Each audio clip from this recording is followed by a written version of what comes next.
Campaign 2018 is sponsored by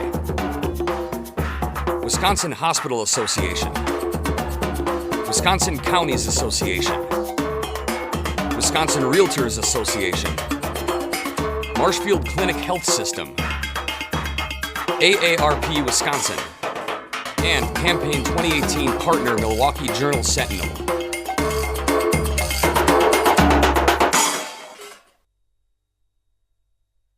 Nanette Bulebosh of Elkhart Lake is a Democratic candidate in the 27th Assembly District. Nanette, welcome back to WisconsinEye. Thank you. It's great to be back. From reading your website, I'm going to infer, and correct me if I'm wrong, education, top issue, or one of the top? The next generation is my top issue. I am deeply concerned that my children and my future grandchildren are not going to enjoy the same quality of life I had in Wisconsin. I moved here as a teenager from Illinois. I thought I hit the jackpot. This is an incredible state, but things are changing. We're not investing in public education, health care, poverty, families, clean water, clean air, fair government, all of that. It's changing. They're not going to, climate change. I'm very concerned about that. So you say my top issue, education, yes, but that's a whole broad range. I'm very concerned about the people coming behind me. There was an increase in the current state budget in K-12 state aid for public schools. Not enough? Definitely not enough. I told you this 2 years ago, Steve. We are still giving to local districts less than what we gave before Act 10. They are struggling, and as you know, school districts are stepping up and asking property taxes to make up the difference. 74% of referendums pass because people love their local school districts. But why are we putting that burden on property taxpayers? That's not good for the future. A part of this dialogue in K-12 is the voucher and the choice program. It has expanded. It's now expanded statewide. to special ed since we last talked. Yes, it's More expanded schools. since we talked 2 years ago. Your position on choice vouchers? It hasn't changed. I'm more concerned. There are in Sheboygan County, there are about a dozen of these choice schools. I know some of those families are quite happy with them, but we know that most of the students enrolled in these schools would have enrolled anyway.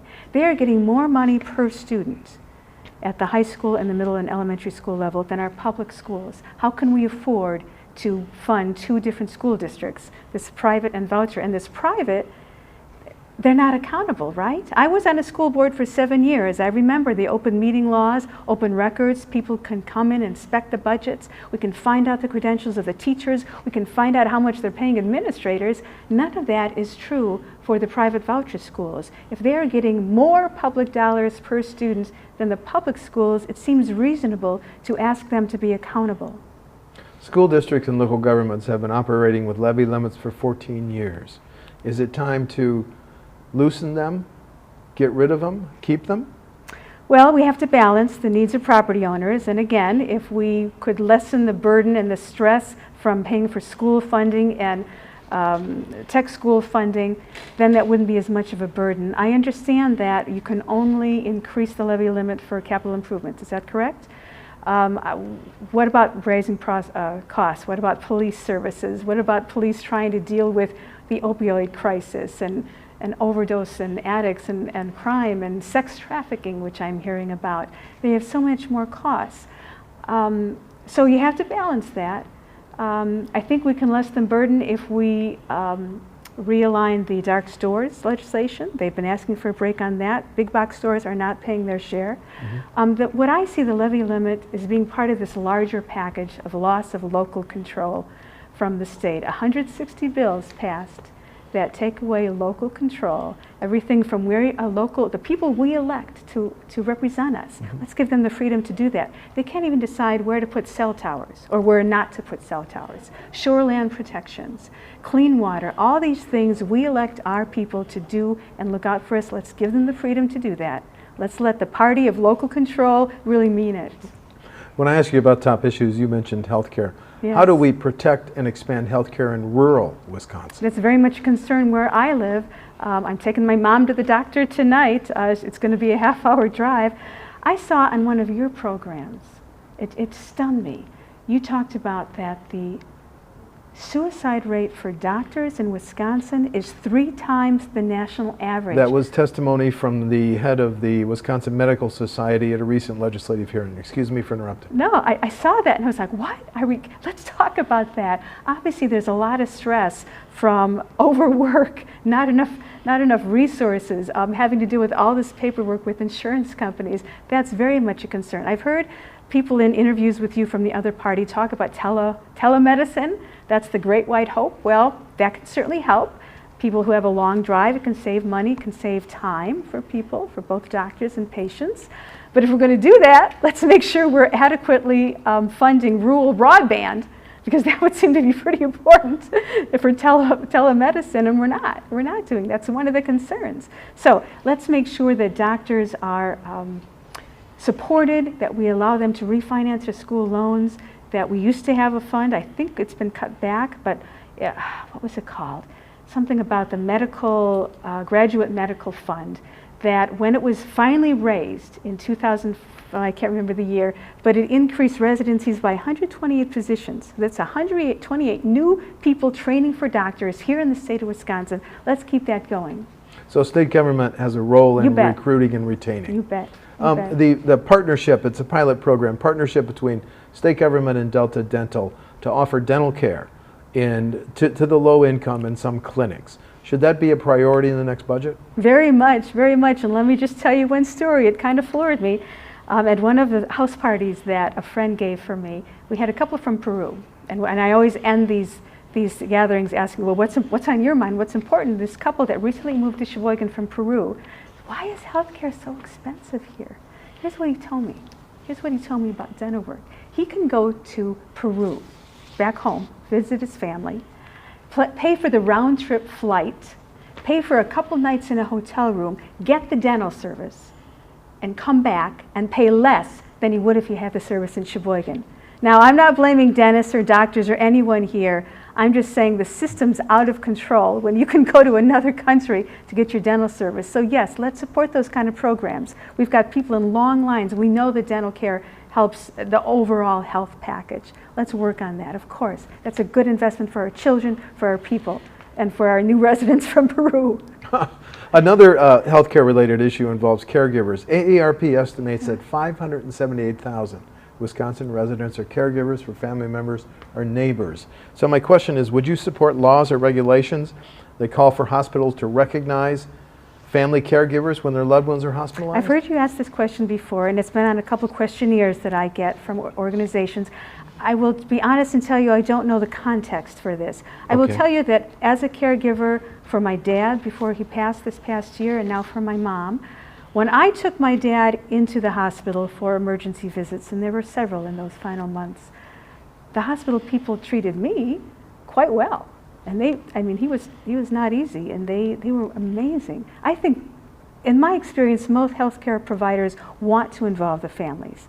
Now, I'm also part of ADRC Caregiver Support Group, and so I understand this is a burden on families. So if there's a need for this, yes, of course. I'm inclined to believe what the AARP puts out, because they're a reputed organization. They do their homework. So I'm inclined to it, and my decisions would be informed by my own experiences, but of course I would look at all sides. Here's a repeat question from 2016, because it's still an impasse and gridlock in the capital.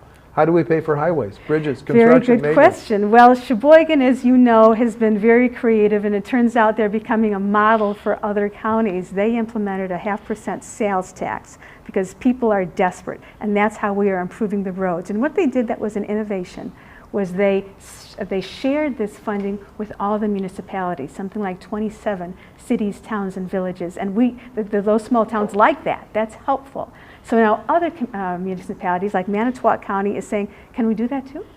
So, and La Crosse is also looking at the sales tax to pay for roads. That's an innovative way to do that. My position is, why are we making counties do that? We used to supply a lot more funding help for transportation.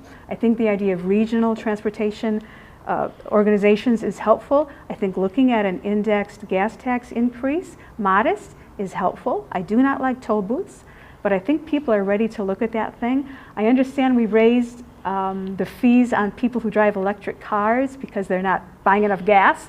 Well, I think that's kind of going backwards. I think we should be supporting people who are lowering our carbon footprint. So that's not an answer. Let's look at all solutions. I think people are ready to do that. We don't like the way of our roads. And yes, Sheboygan County, let's applaud those people who are stepping up because the state did not. The state assembly that you want to join voted for tax benefits for Foxconn and voted for tax benefits for Kimberly-Clark. Yes. What's your position on when state government should help private companies? When I was collecting signatures before, when I was trying to get on the ballot, that was one of the most asked for questions from Republicans and Democrats. I know local business owners, local corporate owners who thought, all this money going to this foreign corporation, what about us? And now we see Kimberly-Clark saying, well, what about us? I think they opened up a can of worms there with Foxconn. We're very concerned about that. We have to make sure there are environmental controls. Where are we going to put a stop to it? I'm all for economic development, of course, but let's invest in our families, in our children, and if we can't turn back the clock on Foxconn, let's at least make sure we're watching them like a hawk on that 7 million gallons of water they're going to be drawing out every day. You would have voted against both Kimberly-Clark and Foxconn packaging. I would not have rushed through it. I would not have rushed through it, and I would raise that very question about what's happening with Kimberly-Clark and other. I mean, why aren't we helping our local people? We could use that same money and invest in young entrepreneurs instead, and I believe that money would go a lot farther. Prisons. Some Democratic candidates for governor said we could cut our prison population by half over a few years. We have 2 prisons that were built in the 1800s. Do we need a new state prison, Nanette? I think there's a problem when we are investing more in our prison population than in a higher education, and that's what's happening now. There is definitely a great deal of stress on the staff and on families and those prisoners who are in there. I think we can reduce those populations by allowing some breaks for nonviolent offenders, changing our tax code. We definitely need to invest more in public defenders. I heard from a judge at a legislative breakfast very concerned that there is a long gap in the county jails for people just getting their first court hearing because we are not paying our public defenders enough. $40 an hour was the number he quoted. How are we going to get a good lawyer for that? And so people are languishing in jail. We can do a lot to lower those prisoners. I hate to spend more money, but I'm worried about the burden on those full-time workers, those correctional security guards, those people who are now working overtime, which isn't good for them and it's not good for our budget. That's more expensive in the long run. State government is spending $100 million in school safety grants. Is that enough, or do we need new gun laws? New gun laws. Well, let's look at the ones we're looking at. I attended last night a meeting of Moms Demand Action, and as we are speaking today, it's a day after a shooting in Middleton. Let's give our high schools a chance to feel safer. Teachers do not want more guns. That was a step in the right direction that the Republicans did, but it wasn't enough. I think we have to invest more in mental health. I was a teacher, 9th grade English, when I didn't win last time, and this past year I've been a substitute teacher. I see the great skilled things people, administrators and teachers are doing to diffuse violent situations. Let's help them. Let's make sure we're investing in school nurses, make sure we're investing in families, parental help, those kind of things. That's what's going to help. Your position on legalizing both recreational and medical marijuana?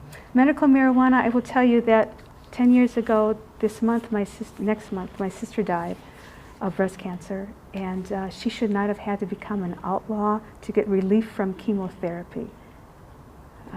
So that's what would inform my thinking. Let's use some common sense here with people with very serious injuries. Recreational drugs, let's look at that. I was in Colorado a year ago. Those roads were pretty darn smooth, and I talked to people. I visited the dispensaries in Boulder and Fort Collins.